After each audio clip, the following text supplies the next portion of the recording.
मित्रों, जैसा कि हम सभी जानते हैं कि गरुड़ पुराण में मनुष्य के जन्म और मृत्यु के रहस्य के बारे में बताया गया है। गरुड़ पुराण में बताया गया है कि मृत्यु ही काल यानी कि समय है, और जब मृत्यु का समय निकट आता है तो जीवात्मा से प्राण और देह का वियोग हो जाता है। हर एक मनुष्य के जन्म और मृत्यु का समय निश्चित होता है, जिसे पूरा करने के बाद ही मनुष्य को मोक्ष की प्राप्ति होती है और वह पुनः दूसरे शरीर को धारण करता है। परंतु अब यहाँ ये सवाल उठता कि जब किसी मनुष्य की अकाल मृत्यु हो जाती है तो उस जीवात्मा का क्या होता है, और अकाल मृत्यु किसे कहा जाता है। दोस्तों, गरुड़ पुराण में बताया गया है कि मनुष्य के जीवन का 7 चक्र निश्चित है, और यदि कोई मनुष्य इस चक्र को पूरा नहीं करता है, अर्थात जो अकाल मृत्यु को प्राप्त हो जाता है, उसे मृत्यु के बाद भी कई प्रकार के कष्ट भोगने पड़ते हैं। परंतु सबसे पहले ये जानना आवश्यक है कि अकाल मृत्यु क्या होता है, अर्थात किस तरह की मृत्यु को गरुड़ पुराण में अकाल मृत्यु की श्रेणी में रखा गया है। गरुड़ पुराण के सिंहावलोकन अध्याय में बताया गया है कि यदि कोई प्राणी भूख से पीड़ित होकर मर जाता है, या हिंसक प्राणी द्वारा मारा जाता है, या फिर गले में फांसी का फंदा लगाने से जिसकी मृत्यु हो जाती है, अथवा जो विष तथा अग्नि आदि से मृत्यु को प्राप्त हो जाता है, अथवा जिसकी मृत्यु जल में डूबने से हो जाती है, या जो सर्प के काटने मर जाता है, या जिसकी दुर्घटना या रोग के कारण मृत्यु हो जाती है, वह अकाल मृत्यु को प्राप्त होता है। लेकिन दोस्तों, गरुड़ पुराण में आत्महत्या को सबसे निंदनीय और घृणित अकाल मृत्यु बताया गया है। इतना ही नहीं, भगवान विष्णु ने आत्महत्या को परमात्मा के अपमान करने के समान अपराध बताया है। साथ ही गरुड़ पुराण में विष्णु ने बताया है कि जिस मनुष्य अथवा प्राणी की मृत्यु प्राकृतिक होती है, वह 3, 10, 13 अथवा 40 दिन के अंदर दूसरा शरीर धारण कर लेती है, किंतु जो व्यक्ति आत्महत्या जैसा घृणित अपराध करता है, उस प्राणी की जीवात्मा पृथ्वी लोक पर तब तक भटकती रहती है जब तक वह प्रकृति के द्वारा निर्धारित अपने जीवन चक्र को पूरा नहीं कर लेता। ऐसी जीवात्मा को ना तो स्वर्गलोक की प्राप्ति होती है और ना ही नरकलोक की। जीवात्मा की इस अवस्था को अक्ति कहा जाता है।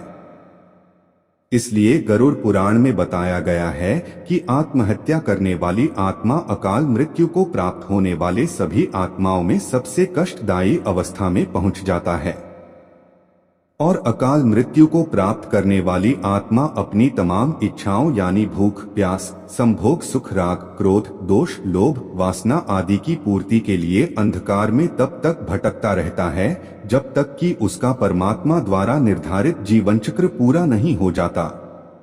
परंतु अब यहाँ ये सवाल उठता है कि किसी भी प्राणी की अकाल मृत्यु क्यों होती है। तो दोस्तों, मैं आपको बता दूं कि इसका भी वर्णन गरुड़ पुराण में किया गया है, जिसके अनुसार जब विधाता द्वारा निश्चित की गई मृत्यु प्राणी के पास आती है तो शीघ्र ही उसे लेकर मृत्युलोक से चली जाती है।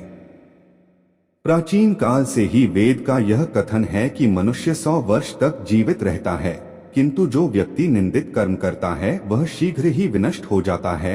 जो वेदों का ज्ञान न होने के कारण वंश परंपरा के सदाचार का पालन नहीं करता है, जो आलस्य वश कर्म का परित्याग कर देता है, जो सदैव त्याज्य कर्म को सम्मान देता है, जो जिस किसी घर में भोजन कर लेता है और जो परस्त्री में अनुरक्त रहता है, इसी प्रकार के अन्य महादोषों से मनुष्य की आयु क्षीण हो जाती है।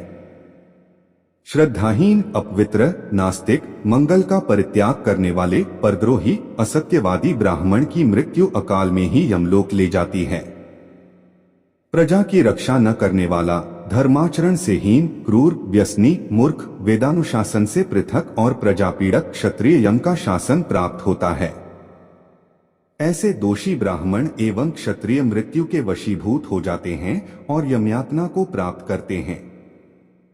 जो अपने कर्मों का परित्याग तथा जितने मुख्य आचरण हैं उनका परित्याग करता है और दूसरे के कर्म में निरत रहता है, वह निश्चित ही अकाल मृत्यु को प्राप्त करता है।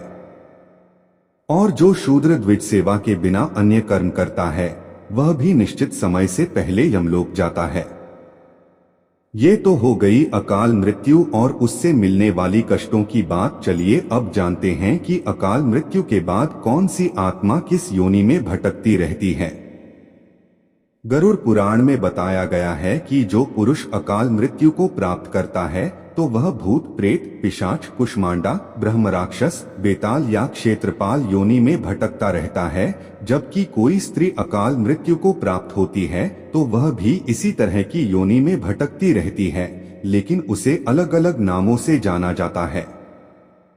जैसे कि यदि कोई नवयुवती स्त्री या प्रसूता अकाल मृत्यु को प्राप्त होती है तो वह चुड़ैल बन जाती है। वही जब किसी कुंवारी कन्या की अकाल मृत्यु हो जाती है तो उसे देवी योनि में भटकना पड़ता है।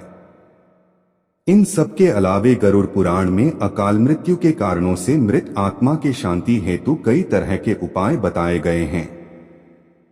गरुड़ पुराण में बताया गया है कि अकाल मृत्यु को प्राप्त करने वाले आत्मा हेतु उनके परिवार जनों को नदी या तालाब में तर्पण करना चाहिए। साथ ही मृत आत्मा की इच्छा की पूर्ति के लिए पिंडदान अथवा सत्कर्म जैसे दान पुण्य अथवा गीता का पाठ करवाना चाहिए।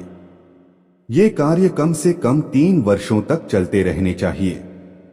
साथ ही वर्षी आने पर भूखे ब्राह्मणों, बालकों को भोजन भी कराना चाहिए ताकि मृत आत्मा को जल्द से जल्द मुक्ति मिल सके। वैसे दुर्घटना, रोग या अन्य किसी भी प्रकार की अकाल मृत्यु को रोकना तो हम इंसानों के वश में तो नहीं, लेकिन आत्महत्या को हम रोक सकते हैं। जब भी आपके मन में आत्महत्या करने का ख्याल आए तो उससे पहले उससे जुड़े परिणाम को अवश्य जान ले, क्योंकि अक्सर लोग यही सोचकर आत्महत्या जैसा कदम उठाते हैं कि उन्हें सभी कष्टों से मुक्ति मिल जाएगी, लेकिन अज्ञानता के कारण वो ये नहीं जानते हैं कि मृत्यु के बाद उन्हें वर्तमान में हो रहे कष्टों से ज्यादा ही कष्ट भोगना पड़ेगा।